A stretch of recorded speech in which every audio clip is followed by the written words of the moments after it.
Ladies and gentlemen, fellow degenerates, welcome to episode 13 of this Scramble podcast. I'm joined by only Tim and Justin today. We're down a key cog in the machine. It's a pretty good, Cam. Good delivery there. Thank you. Yeah, that was good. I've been thinking about it all day long. I bet you have. This is weird, man. 3-man scramble to a 2-man scramble. Or I guess 4 to 3. Yeah. Like, listen, that's that huge advantage. Just an extra guy's shots right there. Yeah. And now we can get out line a little bit because Andy sort of reels us in. He is. Andy's like the dad. Andy's like the podcast Yeah, exactly. dad. He's got to keep us on track. All right, but people, listen. We're not missing this one. Happy 4th of July week to everyone out there. We got a long weekend. We've never hit a holiday pre it actually happening. It's pretty exciting stuff. It's called maturity and growth. It is. Growth. That's what we're looking for. Always on the up, like our bets, like our count, like our units. They're going up. Well, don't speak for everybody. I'm going to speak for everyone. And people, don't forget to follow The Scramble on Instagram at The Scramble Pod and on Twitter at The Scramble_pod. It's important.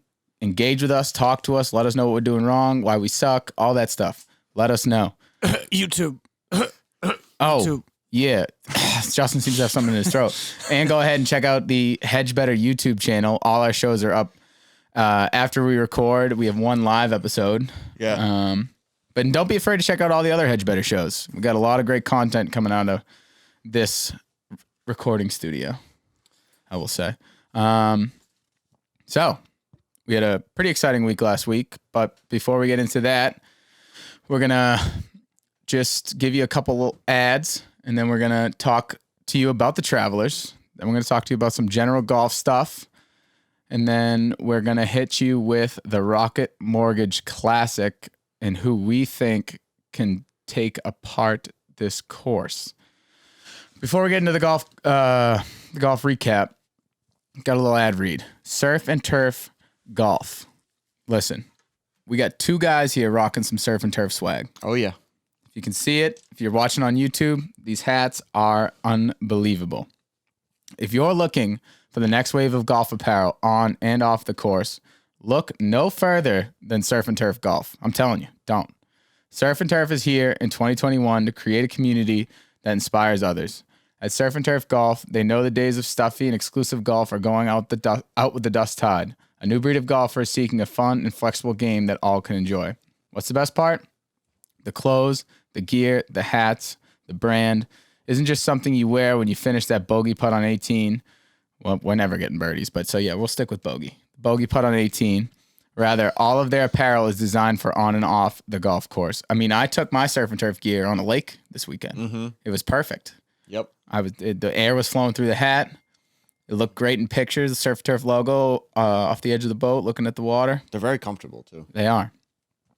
We are very pleased to announce the Scramble Podcast partnership with Surf and Turf Golf, and they look forward to the opportunity to outfit you and your crew both from your rounds to your life. So check out the latest bundles, newest quarter zip they just dropped, and all of the sick hats and golf gear they offer. You can find them online at surfandturfgolf.com, on Instagram at Surf and Turf Club, Surf and Turf Golf Company, from course to coast. Wow. Nailed it. Nailed it. First ad read there. Didn't feel natural. No. I mean, that's Andy's language, you know? Yeah, and he has like the fluctuations in the voice, and He's got a very good presenting voice. he does. Yeah. He was made for that. All right. Well, let's get into the recap from the Travelers and, oh boy, playoff golf. So before we actually talk about it, I wanted to get your take on playoff golf. Because from the room I was sitting in, it was very polarizing. It went from, why the fuck are they playing this hole again? And they played the same hole, 6 out of the 8 holes? 6 out of the 8, yeah. Or it was, this is awesome. Because every shot has so much meaning. You could make an argument both ways. I can understand both ways. For me, what it comes down to is the people in the playoff. Yeah. So thank God Andy's not here because he would just be blowing Harry. Yeah. But he is just a thumb. He's boring. He's so boring. I sent you guys the picture. Yeah. He's Mr. Fluke from now on. The fist pump was pretty good. I will say this. No, the fist pump was horrible. No, did you see Kramer's fist? Kramer? He almost punched himself in the head.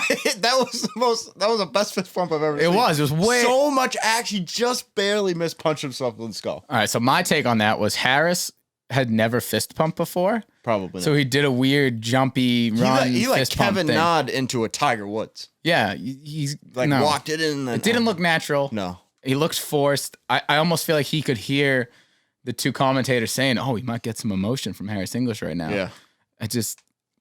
For me, the playoff, it's who's playing in it. I like playoff golf. I think each tournament's a little bit different. Like I think the U.S. Open, you play like a whole nother round, don't you? I'm pretty sure that's what it is. I have no idea. But like, I would have liked them to mix it up a little bit. No, the playing the 18th hole over and over again was, I thought, super dry. It's like they Very had the boring. same shots over and over again. What was more impressive was that they couldn't get any better. No. They couldn't get it any closer. Harris English's up and down from that plugged lie in the bunker was fucking sick. Yeah, and so was Kramer's like 20-foot save. Dude, how did he not remember that? What was that long putt? What was that like? That was only a few holes in. Kramer was it lipped out? way left of the green, yeah. That was unbelievable. I wanted that to drop. So I wanted Kramer to win. I think everybody did, right? So Unless badly. you were Harris English bettors. Shout out to the two people who texted me, who should I live bet? And I said Harris English. They won more money on golf that week than me. It's okay. Or Andy. Yeah. They're the only three people rooting for Harris English. So here's the second question. Where does golf rank in overtimes? Andy says hockey because he's a hockey guy, whatever. But I think playoff golf is probably top 3. I would say it's top 3. We're both basketball fans. Yeah. Kind of boring. Basketball overtime. The best overtime, objectively speaking, is college football. Yep. Right? I mean, college football is sick. College football's good. Each team gets a chance to score. stinks. NFL is horrible. NFL's the worst one. Overtime. Probably the worst. I would agree. Extra innings is fun, like in like playoff baseball. Somewhat. I don't know. Somewhat. Again, but then again, it goes down to who's pitching. Soccer, honestly, is Soccer's good. It's wicked. Golden goals. Golden goal is the way to go. Yeah. Full, like 2.5 extra time can be a little bit boring, like it was today. Actually, there was a game. But no, golf is definitely top 3. I kind of wish it was like a group of 4 guys. That'd be more exciting. Did you see the people trying to qualify for the Open next week? Oh, they also went into 8. I was actually going to talk about that. Yeah, they went into 8, but there was like 6 guys. There was one. It was one. It was 9 guys for 3 spots, I believe. Yeah, but did you see the green where all of them on a par 5 were within like 20 feet? No, I didn't see that. There was a green where they all like there was just 5 or 6 balls. Just Now that is intense. yeah, I think that Sunday would have been a little bit better if it was Kramer versus like somebody a bit more of a character. I don't know. yeah. Harris like just boring, the dude. whole He's time. nasty He was at so golf, boring. But he's boring. All right, cool.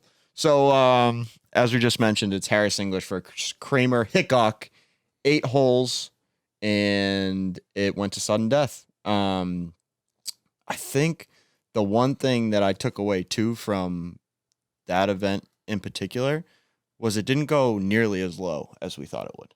No, it didn't. That was surprising to me. They both finished at 13, right? Yep. So it was a crowded leaderboard, which made for a better tournament on Sunday, I think. Kevin Kisner firing like 7 under or something like that. He gained like 8 strokes putting. Ridiculous. 2 63s in a So row. much for that new putter switch, huh? So he's back. Kevin Kisner is officially back. Other notables, I mean, Koepka played lights out tee to green and just lost 1 billion strokes on the green. And now he's saying he's taking 10 days off before the Open. So when a regular golfer says they're taking time off, they're still playing, I would imagine, during the day a little bit. Not Brooks. And I doubt that Brooks picks up a golf club. He said he wasn't gonna. For 10 days. Yep. I'm going on vacation. I'm not playing golf. And I'll get to the Open early. I'll get to the Open on like Thursday or Friday the week before. Get my body accustomed. Yep. Kyle Porter had a good quote about that playoff. Let's hear it. Thus ended one of the most bizarre, fun moments of the golf season. This is golf. It is not a normal sport. Often the least expected canvases provide the most interesting paintings. That's what we got on Sunday between English and Hickok. Somebody nobody Could have picked out of a lineup before the day started, but whose name was being chanted by the end of it. 14 straight pars did not sound like much, and on a Thursday afternoon it would not be, but somehow on this Sunday evening, it was enough to deliver some of the most wonderful golf of the entire season. That's something we got to talk about too. Harris English was so boring that the entire crowd was just not rooting for him. Yeah, I mean, and the name Kramer Hickok speaks for itself, but I mean, he's like a nobody on the PGA Tour. He needed a win desperately. He was going to lose his card. Yeah, exactly. So in that sense, it was like the one guy who needed that. Yeah, I mean, there was tons of crazy stuff. I mean, Sam Burns is pretty close with Kramer. It was cool seeing them pan in on him. The worst interview of all time. Yeah. They just didn't give him a mic. Yeah. No. Couldn't hear a word he was saying. Everyone sure was like, we can't hear this guy. They were just trying to kill time. It's hard to broadcast that. Yeah. 8 holes. It was like an hour and a half of extra time. Yep. No, it was sweet. The mobile score had to be replaced because he was so tired. I guess the guy who like holds up the score. Oh my god, that is soft. That's why people don't like golf. Soft. It was a lot of golf. It was a lot of golf from one guy in particular. Who? Bubba. Oh god. Bubba Watson just shoots 6 over on his last 5 holes after leading the tournament. I mean, what do you say about something like that? It's a complete mental case. He said he threw up on himself. Yeah. That's probably pretty accurate. Which he did. Like, and not one of his shots looked good. That one that went right into the water, I felt kind of bad. That was the one shot, that tee shot, I think it was 16. I was like, okay, if he wants to right the ship, he's got a chance. Yeah. He's got to get a birdie on this hole, drive directly into the water. Yeah. And the driver wasn't the biggest issue. It was his wedges and his irons. He absolutely stunk on the back 9. And this is a course he's won 3 times at. So I don't think anyone was expecting that. What do you think about the tiptoe putting? It's just weird. I get a lot of people have like everybody swings a little bit different, I guess, but I don't understand. Like, why does he have to be so different? It's just his in thing. Everything. It's just his thing. He's just like, I'm just gonna be on my tippy toes. He needs to be like the center of attention kind of guy. For sure. For somebody who like doesn't like other people, like he's afraid of strangers. He draws a lot of attention to himself. It doesn't make much sense to me. He's just a classic weirdo. He is a weirdo. There's not much more to say than that, I guess. I was watching that. What's that Ricky Fowler and his song? I was watching that before the tournament. I don't know. That weird golf song where he's in like strange there's 4 overalls. of them. It's them two. Smiley Koufax in that? Oh, yeah, Smiley's in that. And there's one other guy in more. there. I don't know who the other guy is, but it's weird. And I was watching that before I want to see it. Sunday. And I was like, oh, he's going to win this. Look at his energy. Yeah. Nope. He also had one of the craziest moments. You see the driver head fly off? Oh, and he still parred the hole. Did he hit anyone with that? I don't know. It literally went birdied. directly into... Yeah, he did. He birdied. You're right. The driver head just went directly into the crowd. And it didn't look like he like smashed the ground or anything. That thing just flew off. Tough. And then you got to finish the round with a 3-wood because he didn't have an extra driver. They can't fix that? No. I think the rule is you have to have the extra club on premises. Because I remember when Bryson broke his driver, they got one from his car, like one of the tour staff. Oh. But I'm not positive. Don't always have an extra driver in the car. DJ finishes T25, and he's just sort of stuck in this average state of golf right now. Shot a 70, 68, 65, 71.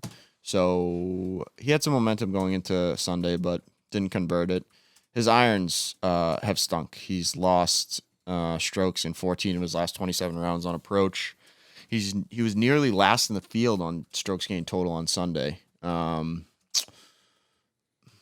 would say he went from world's number 1 at the end of last year. I don't know. 17. Is he though?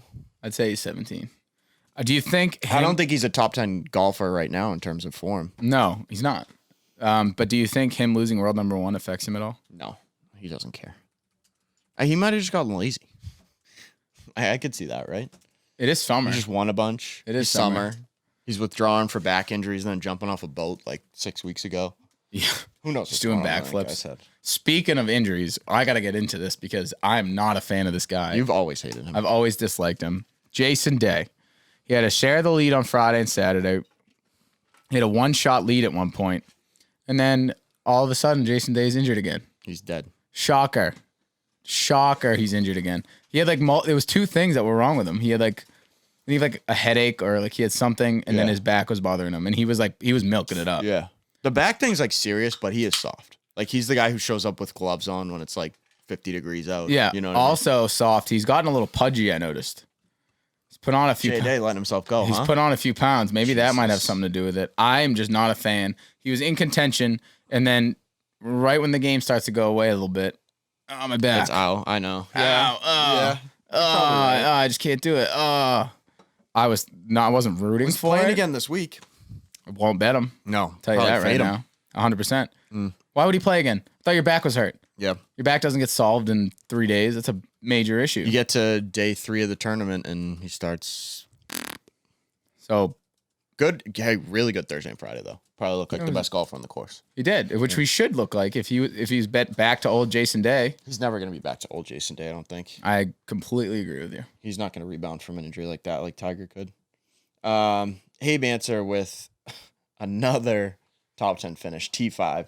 He was very close to missing the cut. That was backdoor again. Hit a beautiful putt on the 18th on Friday to make the cut and then moved all the way up the leaderboard. So what have we been saying the whole time about Abe Answer? Best Sunday golfer. Best Sunday golfer of all time. And what did he do on Sunday? Went off. Nuclear. Yeah. So here's the thing, though. When does he convert that into a win? Like, when does he play well enough Thursday, Friday, Saturday to make that Sunday matter? Whenever he decides to hang out with Tony Finau. You think? Whenever those two realize that they need to combine their powers, they'll never. So it's just a mental thing. It has to be. Okay. Where Tony's is like, oh, I can play the first 2 days. Great. Actually, he hasn't been able to do that lately. No. He kind of sucks lately. But Abe can't play the first couple days. He needs like 3 rounds to figure out how to play a golf course. Yep. Maybe he just should show up to tournaments like that Monday and just start playing. Just like play right the away. Monday qualifier? Yep. As someone who's already qualified for the tournament? He might have to. Abe, you never know. Try what you can. Leishman shoots a 63 on Sunday, and he's back in good form. And I love Mark Leishman. Cam Smith he had a bad Sunday, but he played a good Thursday through Saturday. Can the Aussies contend?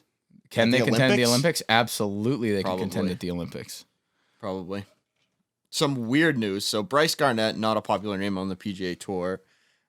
He gets a T6 despite losing strokes off the tee, strokes on approach, and strokes around the green, and gained 14 fucking strokes putting.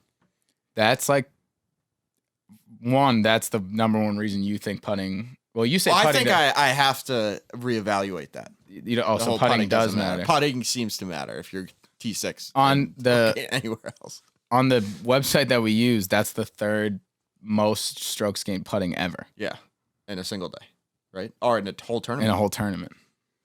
That's ridiculous. 14 strokes putting. Yeah, that's nuts. Ugh. Bryson, more drama. This is from an inside source. So Andy's friend Nick, who knows if Andy's telling the truth, maybe sabotaged us, but this is the information we've been given. He does hate Bryson. This could be a lie. He was at the tourney on Sunday. At the 17th hole, he teed off, and somebody said, "Let's go, Brooksy." And a marshal yelled for them to quiet down after Bryson talked to the marshal. And a few minutes later, a cop comes over and goes, "Hey, I'm not from the PGA, but I need you guys to not say Brooksy to that guy." How can anybody say that Bryson is in Brooks's head when it's clearly the exact fucking opposite? I know. I was on the Bryson side, but I no longer can be. Yeah, no. Say, ready? Hand up.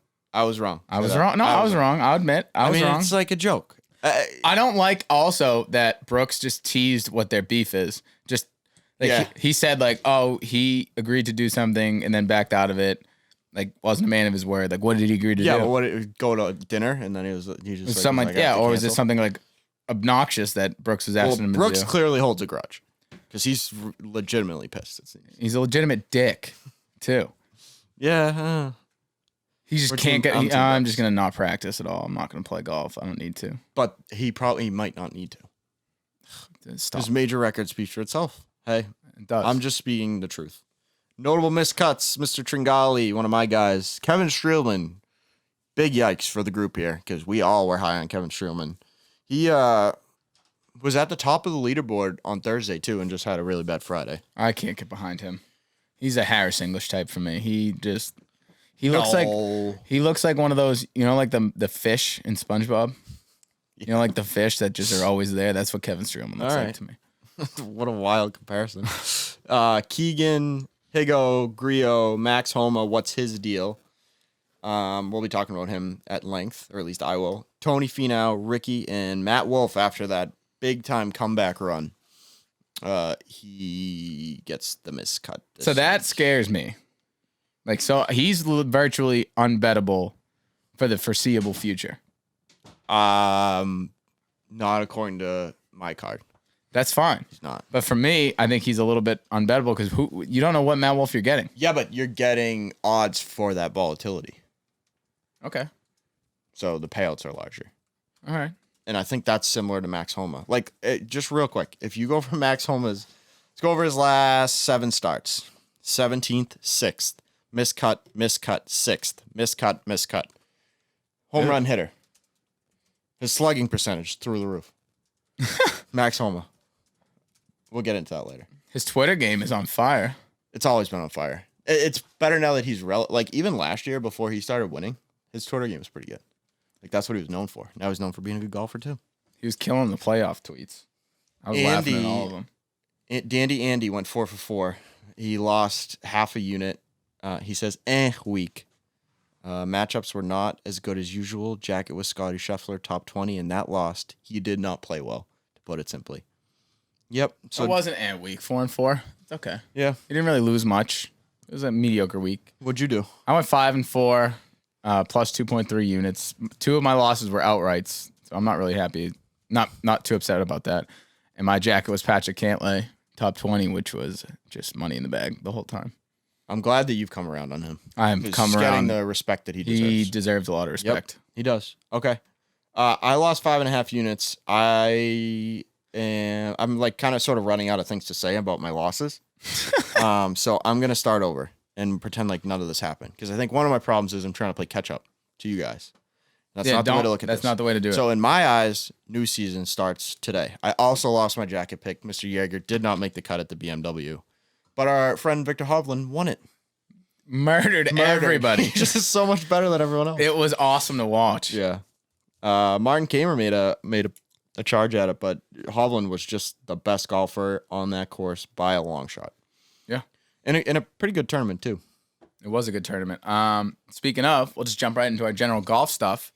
Listen, this week, I know we're here for the Rocket Mortgage Classic. Not just that. We're in America. That's the PGA stop this week. But, honestly, pretty shitty field, pretty average course, week before major. Not interesting. I'm just not interested. What's more interesting to me is the Irish Open this week. I love the Irish Open. I've always watched it. I've always watched it with my dad. It's usually the tune-up course for the Open. A lot of guys aren't really playing in it. Some big-name Irishmen are back home, like Rory, Patty, and Shane. They're all playing in it. Fleetwood's playing in it. It's got a way stronger field than this PGA Tour event. Sam Horsfield is up there. They're playing it at Mount Juliet Estate in Kilkenny, County Kilkenny. It's not a links course though, which is I wonder if that's why it's very odd. I wonder if that's why they don't have as strong a field as they normally do. Like Phil always plays in the Irish Open. It's not the same sort of preparation. No, it's not. Yeah. It's a lot like a course over here. Actually, the last time it was played, Nick Faldo won this. That tells you how long ago. That tells you how long ago this course was played. I like a lot of people. I love Sam Horsfield this week. And I don't know how you can't play. Like, if you could parlay, like, I don't think if Bryson doesn't win this week, he should be embarrassed. So I would hate doing like a double. Can you parlay props like that? Yeah, you can do 2 You will outrights. be able to on hedgebetter.com. Yeah, you will. Yeah, Jay, you got something to say about that? No, we'll keep it in the works for now. Just know that just know that anything you have right now is inferior. But I would love to toss something like maybe a Sam Horsfield, maybe plus Bryson to win, or like a Rory and Bryson both to win. Those got to be over 100 to 1, at least. I mean, I think Sam Horsfield's probably closer to 200 to 1. Probably like $1 billion to 1. And Sugar Shane's probably over 200. I'm excited for Sugar Shane next week. He's definitely going to be on my card. He's disappointed me a couple times, but not overseas, baby. No, not at home. Not at home. He is a legend there after last year. Yeah. Legend. Absolutely. That's what the Irish Open is actually very exciting. He's still got tabs open all over the country. Why wouldn't he? Yeah. He's a guy's guy. He's a guy, like, if he was in a playoff, if we're talking about playoff golf, a guy's guy. if it was Shane Lowry in the playoff, I'd be dialed in, tuned in, wouldn't miss a I'll shot. tell you one thing. If you said, Tim, who would you bet can drink the most Guinnesses or beers in general on the PGA Tour, it's Shane Lowry. And without question. Harry Higgs is probably a close second. Harry Higgs Shane is Lowry. definitely a close second. Shane Pat Lowry Perez is not third. getting up from that table until those beers are gone. No wounded warriors. No. Not in his house. We'll touch on this for Andy. He's a big LPGA guy. Yeah. Nelly Korda got the dub. She's unbelievable. She's now minus 46 in her last 140 holes. 68 of those holes being in a major. It's pretty good for those at home. That's unbelievable. She cannot be stopped. Now the world number one in the LPGA, the third American ever to be that. Her sister Jess joins her in the final U.S. Olympic spot. That is awesome. We got two sisters representing our country. The Olympics is going to be awesome. I can't wait for that. In other news, the PGA Tour will no longer be requiring testing at tournaments. Vaccinated players don't need to quarantine unless they have symptoms after contact. John Rahm, you fool. Would have had a friggin' win. But yeah, pretty much back to normal now for the tour. And Tim, you already touched on this. Do you want to say any more about it? No, I will say something about Steve Stricker, who is an absolute fucking monster on the senior tour. He just wins wire to wire at the Bridgestone. And that's good karma for America going into the Ryder Cup, I'd say, huh? It is. He was like way ahead. No, yeah, he dominated that course. He was 6 strokes ahead of whoever was in second. I know at least at one point. He's got like, how many wins is it? I think he was +2 on Sunday, but he still won by 3 or 4. He's played racking great. up wins, I think. Yeah. I really like Steve Stricker. 7 PGA Tour champion victories. That's pretty good. 7? 7. He had 12 on the regular PGA Tour. Oh, and Freddie Couples was top 5 this week. Was he? He was top 5 this week, yeah. Freddie Couples, on that senior tour. smoothest swing out there. That was a good. Honestly, every event this past week was awesome. Yeah, the LPGA was good. BMW in Europe was great with Hovland getting the dub. The Bridgestone Senior Players Championship was awesome. The Travelers ended up, I mean, we got that playoff. It was a good week for golf. I think this week you're going to want to look elsewhere other than the PGA, but we're going to tell you who we think will do well at the Rocket Mortgage Classic anyway. Yeah, and Andy's not here, so we're going to break the rules. I have 21 bets. Yeah. Dad's not here, so we can do whatever we want. 21. Sorry, Andy. I like to think, like, what do you think he's thinking about? Like, when he listens to this? How many critiques? Probably, I mean, he's got a notepad. There's going to be grammar critiques. He's going to come in with a ruler smacking us next By the week. way, Andy's not here. I'm just going to dig in a little further. We have to put a little disclaimer on his golf ball explanation of last week, I guess. Oh, yeah, we do. I got a lot of text saying that it was inaccurate information. Just spewing shit out of his mouth. None of it was true. In fact, I heard it was the opposite. So we're going to come back with a detailed golf ball explanation next week. No, not us. Andy will. Andy is, yeah. It's his homework. That's part of his homework. And Andy, we're going to make sure you listen to the podcast by not telling you. So you better show up next week with it or we'll know you didn't listen. Yep. And if you don't get any golf ball news, you tweet at him directly. Now, I don't want to get any of your tweets, but you tweet at him directly. Ruin him. But now, what you're all here for, sort of. The Rocket Mortgage Classic 2021. I don't know how this got classic. Yeah, I mean, objectively speaking, it is the easiest. The event started 2 years ago, but it's the easiest course on tour. The 2 winners so far have been 23 under and 25 under. This year's line is 23.5. Yeah. And it's rained all week. It's soft as hell. I'm smashing the under on that. It's going to get to 27. If that thing dries up, one thing about this course, those drives fly out. Like you get an extra 4 yards off of all your drives. And that course that we're talking about is the Detroit Golf Club. Roll out, not fly out. That's okay. Important distinction. The Detroit Golf Club. It's located in between the 6th and 7th mile in Detroit. Not quite to Eminem's home, but close. Great Not movie. far. I wonder if Eminem's golfed there. You think he plays golf? No way Eminem plays golf.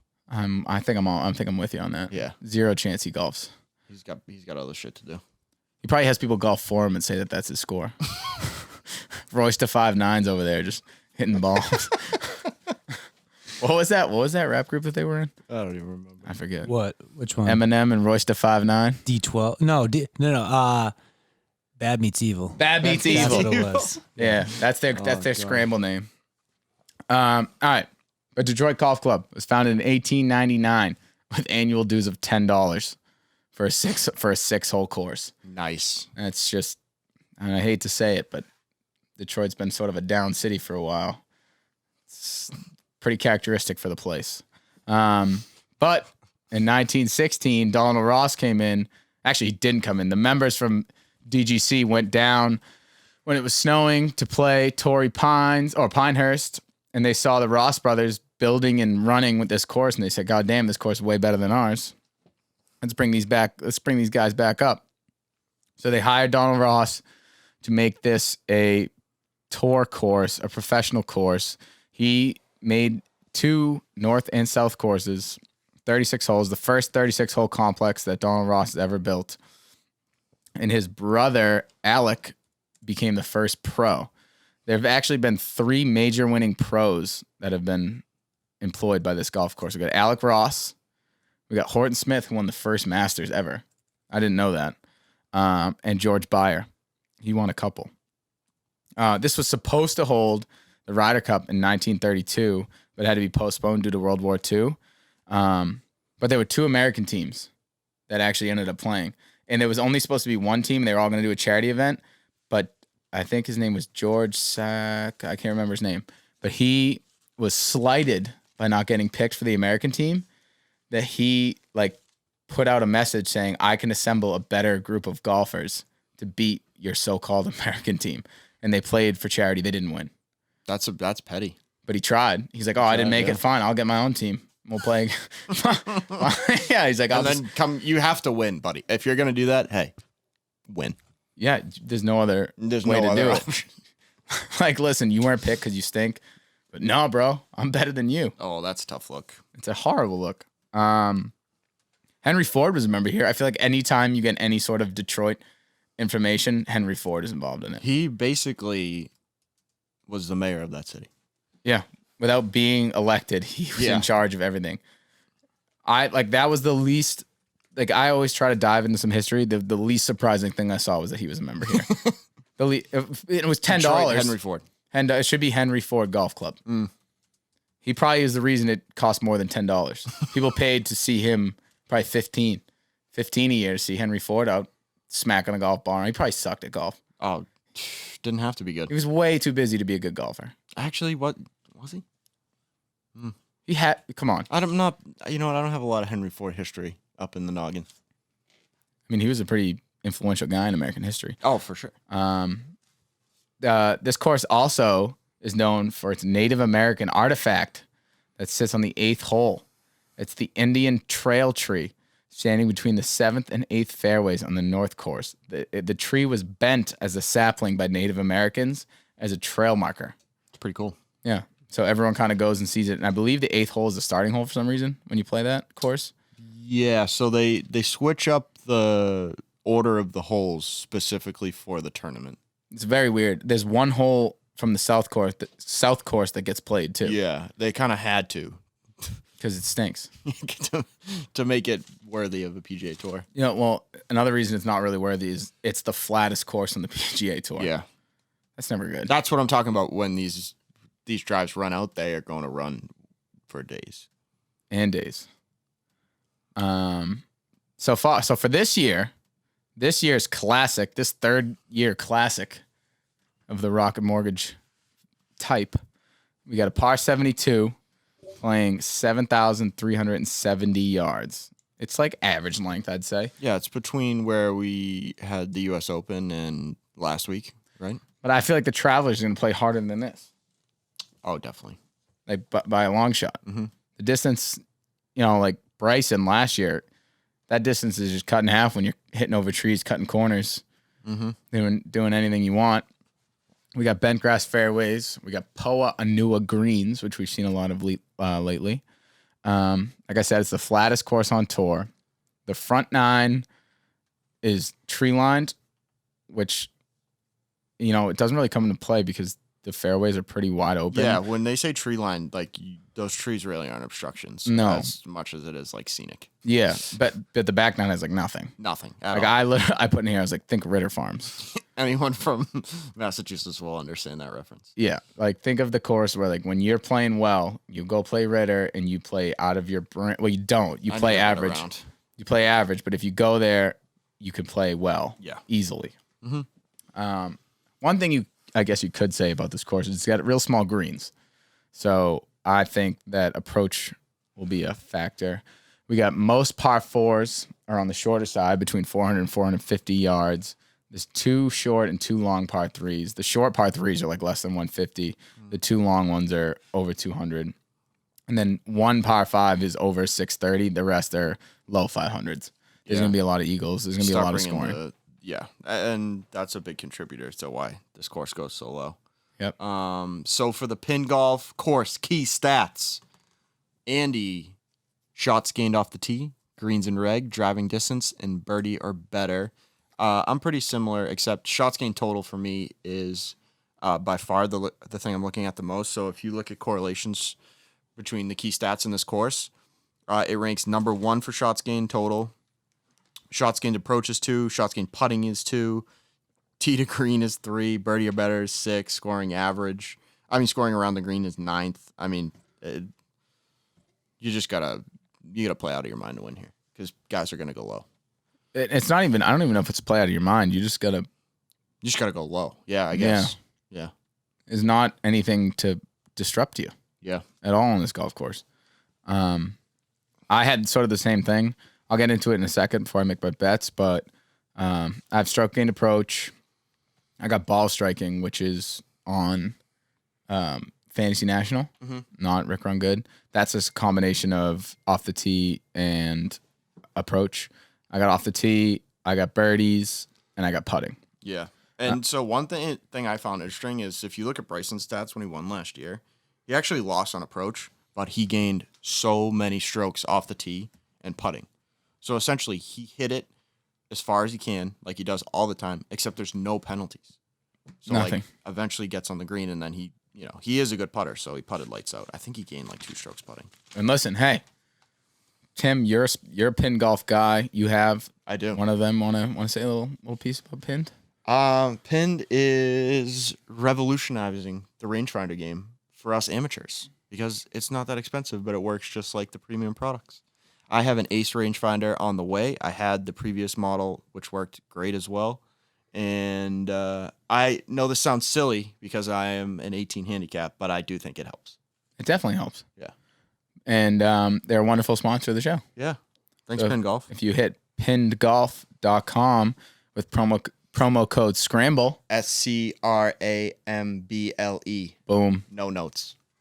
Hit that with no notes. huge. You can go ahead and get yourself a little bit more of a discount on that already affordable rangefinder. Yep. All right, let's get into the bets. So let's do it like normal.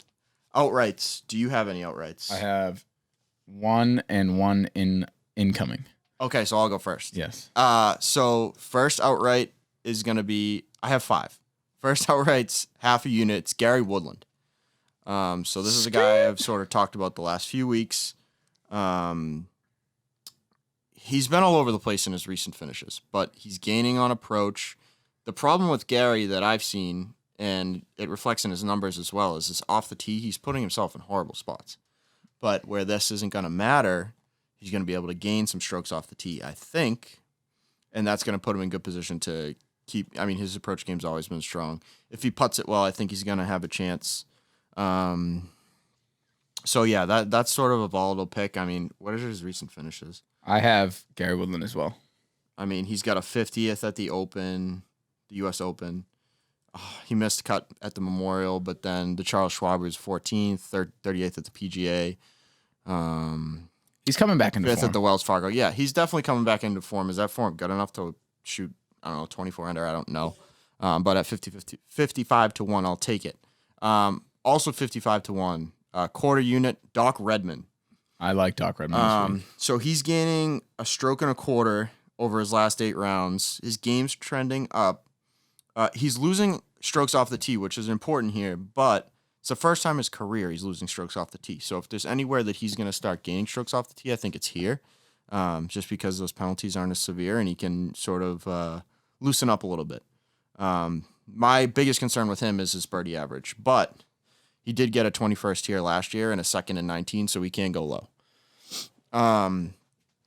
Another quarter unit, Maverick McNeely. Oh man, we're on the same page this week. We've talked about him several times. He's going to win eventually. He has an 8th here in his only start. He's another guy trending up in shots gained total. Makes a lot of birdies. He's 40th on tour there. He's coming off 2 top 30 finishes. So another guy trending up, could go low, 66 to 1. Anyone can win here. I mean, the first winner here, so they've been doing this tournament for 2 years, was Nate Lashley, a Monday qualifier. So literally anybody can win here. They didn't even offer him on sportsbooks. No.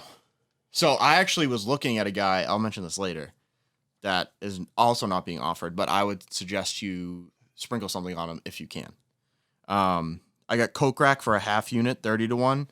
He's leading this field in strokes gained total. Kokrak is on fire since he found this putter. Yep. He's top 10 in birdies. He did miss the cut last week, but before that, he was really just playing some sensational golf. Let's see. I mean, before that was his win at the Charles Schwab, 13th at the Valspar, 21st at the Zurich. So he's playing really well. The last guy has burned me time and time again, but I'm betting on Joaquin Niemann. I'm not going to give an explanation. I'm just going to say I think this is his week. Okay. And that's a full unit. A full unit. 22 to 1, full unit. Okay, so there's a lot of guys this week. It's a pretty weak field. Like he said, Nate Lashley won, or Nick Lashley, whatever his name is. Irrelevant. He won off a Monday qualifier. Yeah. And he just comes in and wins this tournament. For anybody can win this tournament. If you got a gut pick, go for it. My gut pick, one of my outrights, is Will Zalatoris. Willie Z's back, huh? Willie Z's had 2 bad tournaments in his entire career. One of them was the last time he played, though. That's okay. That's okay. That's okay. U.S. Open doesn't matter. U.S. Open is hard, totally different game of golf than you are getting at the Rocket Mortgage Classic. Mm-hmm. If there's a course that he can tear up, it's this one. And my other one is going to be Cameron Davis. I know that sounds a little bit out there, but in the field, he's gaining the 8th most strokes overall, which, Tim, you said was rather important this week. I have him everywhere else. So, but he's gaining off the tee. He's gaining approach. He's gaining mostly tee to green, which I love. Yeah, he's a long hitter, but one of those guys who gets penalized because he sprays it a little bit. Yeah, he's like he's top 25 in driving distance, but he's over 125 in accuracy. Doesn't matter this week, buddy. No, it doesn't. So those are my 2 outrights. Yep, love it. All right, top 20s. I have 10. So, Doc, McNeely, Kokrak, Neiman, and Woodland. I took all of them.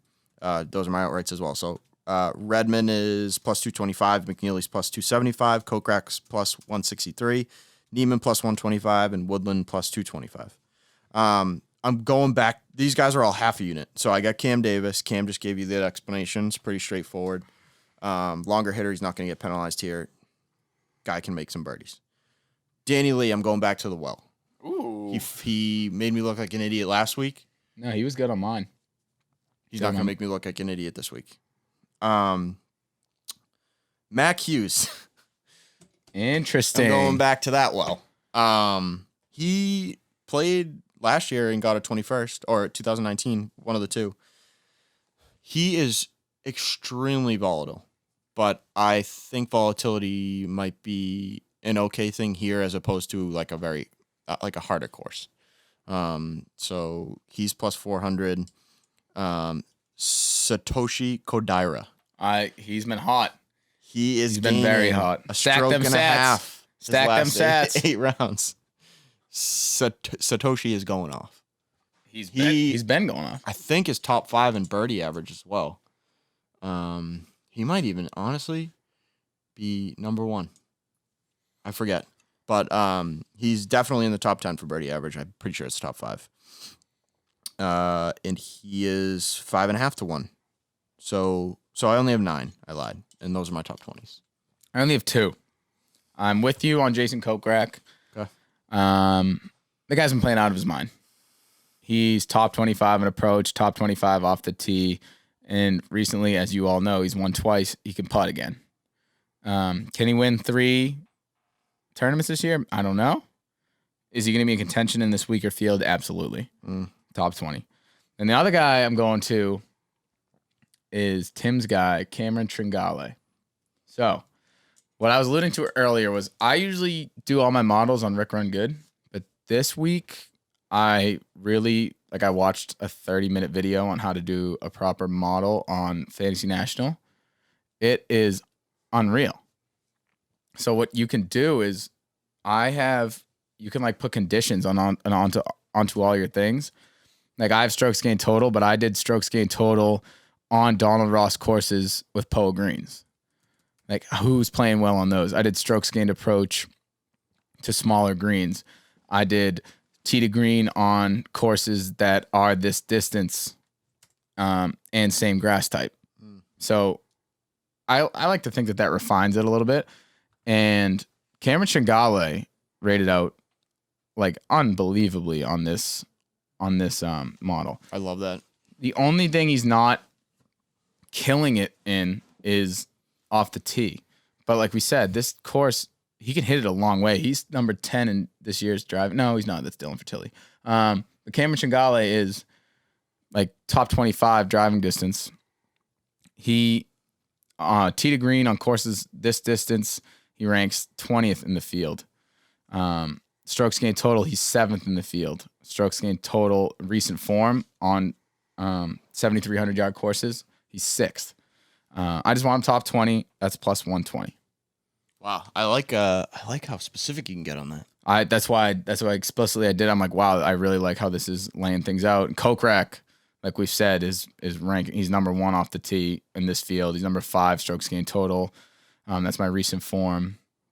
He's 6th in approach, 7th ball striking, which is around huge. The green sucks, but that's the clear least important stat here. Yeah. Nice. So Satoshi Kodaira, by the way, if you just sort over the last 16 rounds, leads this field in birdies. Bird percentage. Really? Yep. And that's what you need. Yeah. I might have to get some Satoshi in my card. Dude. Do you have any top 40s? No. So one guy that I will be betting, and I haven't decided if it's outright or top 20 or whatever, is Max Homa. So I already talked about the volatility a little bit, but I don't know if Max Homa can. It's just like I really don't even have an explanation. I don't think. Well, I can give you one. Like on the model that I did, he's like on DraftKings in $8,000 price range. He's a top 10 ball striker in this field right now. Yep, 8. He's 10 off the tee, 5th in approach, 35 on Donald Ross with Poa greens with this length. It's just tough with strokes gained total. The miscut at the U.S. Open, I'm fine ignoring, but the miscut at the Travelers is like, what's going on here? I think he'll be fine. The only thing that hurts him is around the green, and again, this course isn't. That's not going to. He's a home run hitter, like I said. His odds are pretty long, so I don't know what odds I'll get him at, but he will be on my card in some capacity. All right. Well, so I got some top 40s. I love the top 40 market. I've been doing pretty well in those. This, like I've said multiple times, and probably annoyed at this point, but anyone can do anything on this course. I really do believe that. So I went with some longer shots, other than one that I think will pad your wallet a little bit. Yeah, Kyle Stanley, top 40.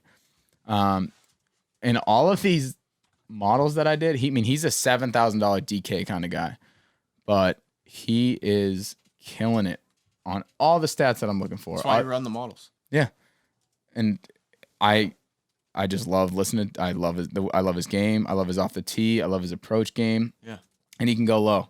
We stare at boring numbers, so you don't have to. Yeah, that should be our tagline. Yep. I got Emiliano Grillo. Yep. Top 40. He's been in great form.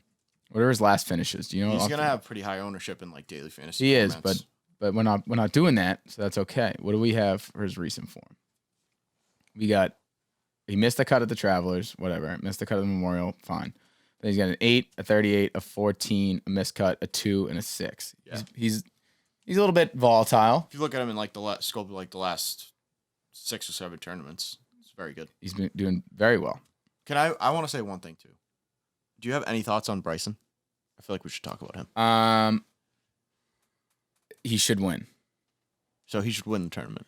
If he doesn't win this tournament, I think he should be 7.5 to 1 is outrageous. I just won't bet 7.5 to 1. That's not worth it. But he should win this tournament. That's what we did with John Rahm, and he ended up winning. Well, that's why I'm saying you should parlay the Irish Open. True. Because I don't want to just take that action on only Bryson, because he really should win this tournament. The field's pretty weak. Obviously, anybody can win on any given day. Yep. But he's by and large the best player on this course. He won last year. He can overpower this course with like ease. Yeah. Generally. Another guy that I'm not betting that I would like to say something about is Charlie Hoffman. What are you thinking about Charlie Hoffman? It's like a double-edged sword. He's been playing really, really well for since we started the show. Yeah. How long can Charlie Hoffman keep that up? I don't know. I would venture to guess you have the stats right there. Yeah, Yep. he's second in the field in ball striking. 9th and off the tee, Joke. He's 7th just been tee to playing green. really consistent golf, but here's the thing, right? Where you give room to these players who kind of sprayed off the tee and maybe haven't been ball striking it as well in an easier course where they're less penalized. Does that It opens the door. open the door for them to play better, where Charlie Hoffman's just consistently been in the mix because he's not making mistakes? I don't know. He's not really a go get a birdie guy. I No. don't think he can putt. I wonder where he ranks in this field. But I'll keep going with my top 40s. Yeah, go ahead. I got Doug Gim plus 130. Going back to the Gim Reaper, he's kind of scorned a bunch of us a few times, but he ranks in the top 10 on my model. This course is built for somebody like him. He can go out and he can make putts. Mm-hmm. I got Cam Davis again, plus 150. I got Hammerin' Hank Lebioda, plus 225. Plus 225 for top 40. The guy's made 7 straight cuts. He's on fire. He was just T5 last week. I think that form continues. This is an eye bet. I would for me. also warn against playing him in DraftKings or FanDuel or whatever, because He's gonna be highly He's owned. gonna be like 30% owned, like Xander Xander US Open. But membership. plus 225 for a top 40. I love that. Yeah, I like that. And I want to get on that. I want to get on the Lebioda train while it's still rolling. Also, Hoffman is top 20 in birdies in this. Oh. field, so maybe he's just gonna go off. I was wrong. Okay, so look at Charlie Hoffman, everyone out there. I got a random play here.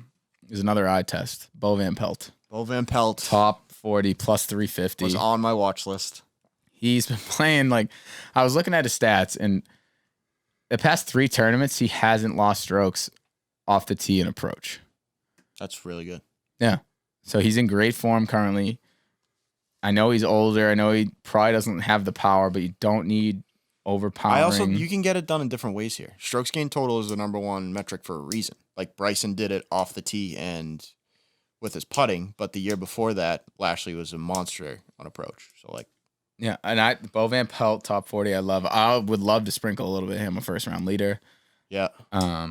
I might do a little bit of that. By the way, that will never be on my card again. That is the stupidest bet to put on a card. Oh, first round leader, yeah, Yeah. that's tough. My last one, I've been known from time to time to throw out a heart pick. I'm a big gut guy, big feeling guy. I've been doing pretty well lately for you people out there. And this is gonna be good if it hits. Willie Mack III, top 40. Do you know anything about Willie Mack? I have no idea who that is. Willie Mack was given a sponsors exemption. He's a local kid trying to get on the tour. He's kind of nasty. Is he in college or something? No, he's an older guy. Let me just give me one. What do you mean older guy? He's like late 20s. It's like a PGA pro? No. Willie Mack III. There was just a wonderful article written about him in the Willie Mack III story. He was from living in his car to hopes of finding a rocket to the PGA Tour. Nice. AKA Rocket Mortgage Classic. Very punny there. Very Who's that? punny. That's Willie Mack right there. He's got some style. Really, huh? He's got some style. Where's he from? Flint, Michigan, baby. Oh, Jesus. Home of Fuck the yeah. tropics. Yep. Home of the tropics. That movie's been on TV nonstop recently. It's a good movie. Yeah. He's 32 years old. If he gets a top 10, he can play in the next tournament. He would be the 5th African-American golfer to be on tour if he makes this, Pretty cool. which I'm all about. By the way, do not be surprised if Camp Champ shows up this week and sneaks in. This would be, To if the there's a top course that he could play well in, it would be this one. He's losing. I mean, one of us could probably go out there and putt for him, and it would be similar. Yeah. With how he's putting. It's that bad. Okay, so the times I was living in my car, somebody asked me, why didn't you quit? Clearly, I want to succeed for myself and to be able to get to the next level, not only for my dad, but for me too. Nice. I want, feel good. Feel good The story. thought of quitting never crossed his mind, never. Thought of quitting never crossed Willie Mack's mind, and here he is. Here he is, getting a sponsors exemption, plus 450, top 40. Throw a sprinkle quarter unit on it. Get a unit back. Just all. If it's offered. It's offered. It's offered? It's off. DraftKings is offering it. But I can't get Justin Suh, who just Oh, Monday wait, Justin qualified? Suh. Wait, he's not Not offered? Not offered. I like Just Justin Monday Suh. qualified. I've bet him before Approach on this monster. show. Yeah. Give me a little bit more about Justin Suh. He's an animal. He went to USC. He's a 4-time All-American, I believe. He holds the record at USC for most rounds in the 60s with, I think it's 64. By the way, I'm a wealth of knowledge of Justin Suh. I'm I not don't know. I against, just went into a deep dive on him one day. I'm not against the Justin Suh. Yeah, he's a here. great golfer. He Monday qualified this week, and he's going to be in the field. And he can definitely go low. All right, matchups. Yep. I got Max Homer over Brendan Todd. Brendan Todd is just boring. He is a Harris English type. He's Harris English, yeah. Brendan Todd's biggest attribute is being able to keep it in the fairway, and in a tournament where that really doesn't matter, I'm not sure that's an advantage for him because he doesn't do anything else overly well. So I'm going to go with Max Homa. I got Kokrak over Hideki Matsuyama. Not high on Hideki this week. You've heard the spiel about Kokrak gaining the most strokes in the field over the last 4 tournaments for him. That's plus 105. Hideki's actually the favorite there. Webb Simpson over Patrick Reed, even money. Webb Simpson was the highest rated player in my model. I don't know if I like him to win this week, but he's my jacket pick, I guess, top 20. Okay. So I love Webb Simpson. Not as much a fan. Patrick Reed though, kind of goes against everything I've been saying with strokes gained off the tee. Not as important, because that's where I think his biggest weaknesses right now. And then I got Max Homa over Bubba Watson too, minus 120. Not that high on Bubba this week. Those creative shots aren't gonna play as much of a factor on a course. Wait, who was it over, Bubba? Homa, minus 120. Okay. And those are my 4 matchups. All right. I have Emiliano Grillo over Alex Noren, minus 130. Alex Noren, he had one good tournament. I think that was a fluke. It was 2 tournaments ago. And Grillo is going to go low this week. It's minus 130. I got Gary Woodland over Bubba, minus 110. With Tim, I'm out on Bubba. I don't think you can mentally come back from that right away. What he just did on a golf course, that was just not good. Gary's getting back in form. This is a course built for him, built for his style. He's not a long hitter, great approach player. He can tear this course apart. Imagine those stingers rolling out on these fairways. He might lead the field in driving distance at the end of the week. I crossed one out, but I think I'm going to take it back. I got Webb Simpson over Matt Wolf. I love it. I don't love it, but I'm with Tim. Like, I don't think Webb Simpson can win this week. I think there's too many things going on. He's coming back from that back injury. He got the flu before the U.S. Open. I didn't even know that. Yeah. I said stay away from him at the U.S. Open show. After he also, the flu, let's. I mean, we literally were talking about how his caddy said this course is not for Webb Simpson. We don't play this place for a reason. That's true. Okay. So, yep. So I'm back on Webb. Webb over Wolf, minus 150. Or was that the Travelers? No. And then I have one more. I got HV3 over Sepp Straka, which is even. And listen, all you people out there saying Sepp Straka is good at golf. He had 2 good tournaments. That's it. He can hit the ball a mile. I get that. I don't think he's good. Can I ask you one follow-up question? Sure. Do you know his course history? Very good. An 8th and And an 8th and 11th. I don't care. All right, I like it. I don't care. I'm take out on on Sepp Straka. Die on your hills. Pick your I hills will. to die on. I'm out on Sepp Straka this week. I'm out on him pretty much overall. Okay. And that's my last matchup. Nice. I will say that Max Homa will likely be my first round leader bet. And I'll probably have one other one, but those will not be on my card. Do you have I mean, not Max Homa, Matthew Wolf. Do you have a jacket pick for the people? Yeah, out so like there? I previewed, it's going to be Webb Simpson, who is gaining strokes significantly across the board, everywhere but off the tee. And like I just mentioned, I don't think that's going to matter as much. It's not a particularly long course.